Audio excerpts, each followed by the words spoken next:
Welcome back, Sports Tonight on Channels Television. We're taking a look at match day 19 of the Nigeria Professional Football League. That one is getting interesting now because when you get to match day 20, then teams can start believing, dreaming of the league title. Of course, that's if they are on the top 4. And then those guys in the bottom, let's say bottom 6, we start fighting for survival from relegation. Let's talk about MFM Aqua United. Aqua United to do it. First half, they had wrapped it up. But MFM, they must find a way to start seeing how they can pick points away from home. It's pretty difficult for them. They lost to Katsina United, you remember. They also lost to Gombe United. They lost to Nasarawa United. And you know, they complain about the weather. But, I mean, this is Nigeria. You have to be ready to play anywhere you find yourself, especially away games. They are very solid at home.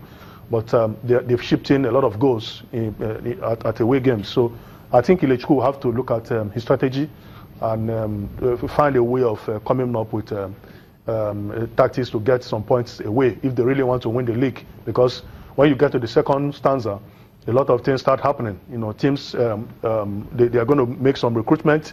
This is the period, fortify their team, and they could get stronger. So you could be meeting stronger opposition in the second round. So they must get away points if they want to achieve anything from this season. But that is not taking anything away from what Aqua United has done. I mean, Ibrahim Al-Hassan, you know, solid striker. You know, it's a player that we have not talked enough about. Yeah. Very lanky, very skillful, and he's getting the job done. 10th goal. And, you know, remember he scored no penalties. And he scored hat-trick in the last home game they played. So he's a solid player. And I know, I also learned that the Super Eagles assistant coach, Salisu Yusuf, watched that game. I wouldn't be surprised if Al-Hassan Ibrahim is invited for to the CHAN team. So it's also an indication that if you play well for your team, you could get invited to the CHAN team. That's right. So Aqua United are doing well. So good for Aqua United, now 5th on the log. There's no way we'll talk about MFM. We're talking about Plateau United because they are now on top of the table. Plateau United, they are telling us a story that we can't say where it's going, but it's a team we must watch closely. Definitely, they are even sitting comfortably. They are 2 points ahead, and with the game in hand. You know, by the time they win their game, you expect if they are able to, they'll be 5 points ahead. So far they've really shown that they are in it to the end. And I do believe that it's high time we started taking them serious, because really they are a team that are capable of going all the way. For them to still be on top when we are in week 19 shows that they have substance, and I wouldn't be surprised if they go all the way. Omoba Additional on Twitter says, we are going back to the home must win syndrome again. No, just last week Aqua United won, and Kano is a very difficult ground to go and win, and then they won. So of course we see these things. Home teams have more zeal to want to win. They're playing in front of their home fans. So I don't understand why when we don't have any away victory in the NPFL and everybody starts saying that it's a must that home teams win. We know you're not following the league. Yeah. Start following the league now. You understand that teams travel away and they win. Everybody just expects their home team. But the last time we experienced an away victory, apart from the one we experienced last time, was week 9. So subsequently you realize that it's just draws that we've been having, you know, before the last one. And we saw the chaos. But we see goalless, we see 1-1. If the home team deserves to win, I mean, they should win. But what we worry about is the manner in which they secure the victory. That's right. If it was a well-deserved penalties, in the case of the Fanyoba issue, then I mean, we'll not complain. But the LMC must try as much as possible to give video evidence. You remember what happened between MFM and Rivers United? Yep. I mean, the Port Harcourt teams alleged that one of the goals was an offside, or the penalty was not well deserved. And when the video evidence emerged, it vindicated the referee. That's right. You know, so we need more video evidence so that we'll be able to situate things properly. The game Gombe United and Rivers United wasn't on TV, but when we saw video evidence, we said, referee Sharafa Agbola couldn't have given that penalty. Couldn't have cancelled the Rivers United goal. It was sacrilegious. And everybody talked about it, but this is. We keep saying it, we have referees, we cannot help it. Until the video assistance mechanism is brought into football, it will be difficult. We saw it in the UEFA Champions League. Real Madrid and Bayern Munich. These things happen. Yeah. So I'm saying that if the home side is heaping pressure on the away team, and they're bringing their players down, It's okay. You can, in a match, who said you cannot have 10 penalties? Very true. But what we're saying that it must be right. Yeah. It must be an appropriate call. So that's what it is. For all of you sending messages that is must win home games for the NPFL. No, start following the league. Then Aremu Faji says, could you please talk about this? Thank you. Talking about what happened in the officiating between Ife and Yuba and 3SC. He says all we know right now is that 3SC led 1-0 at after, and then the penalty started coming. But it's okay. It's okay. It's football. Let's play for the love of the game. Let's talk one more. Let's talk about one more team. El Kanemi. It seems they cannot lose the game at home. Yeah, we should also talk about one player, Matthias Samuel. That's right. You know, he has also scored his 10th goal. I saw this player in Ibadan when they played the Shooting Stars. Decent player.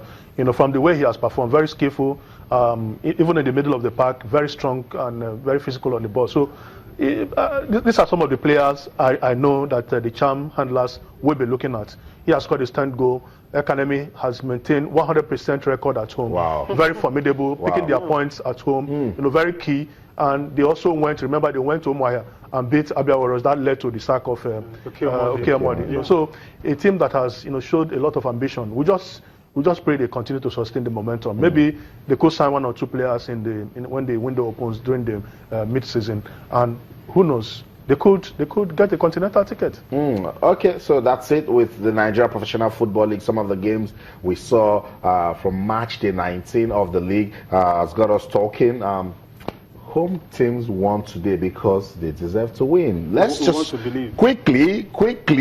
Well, they play to win. Ironically, Shooting Stars officials have not complained.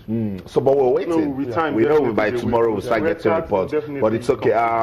Let's talk about Aimba making steady progress. It's like they're beginning to love Calabar. They're gradually enjoying playing on that ground, and that's a team you have to watch because they have the champions mentality. Yeah, they are veterans of the league, and when it comes to the continent, I think I told you when we were off air that look, this is a team that I'm pushing for because they really understand the terrain when it comes to continental football. You know, they lost to Katsina United 2-1 the last time, and the incident with Fatai, Daudu, and then they are back now. They won 1-0. Yep. You know, they are still away. Well, technically, they are still away. I believe if they played most of their games in their normal stadium, definitely, they would have performed far more than they are doing now.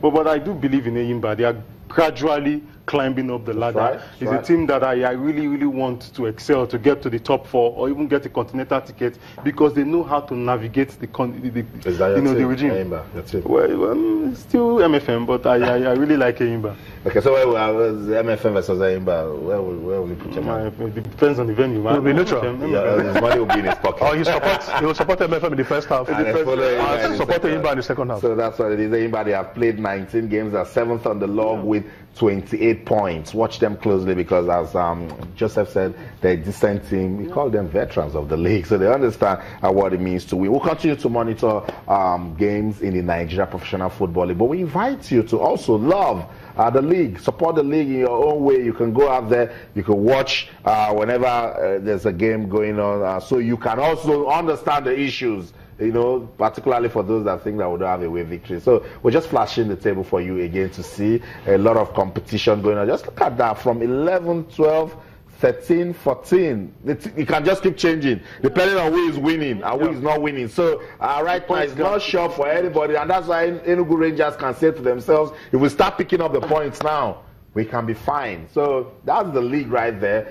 Isn't it amazing? That's why you should start following it. The team that won last season, they are comfortably seated at the bottom. The 20th on the table. Doesn't that tell you that it's a competitive league that you should be following? It's the Nigeria Professional Football League.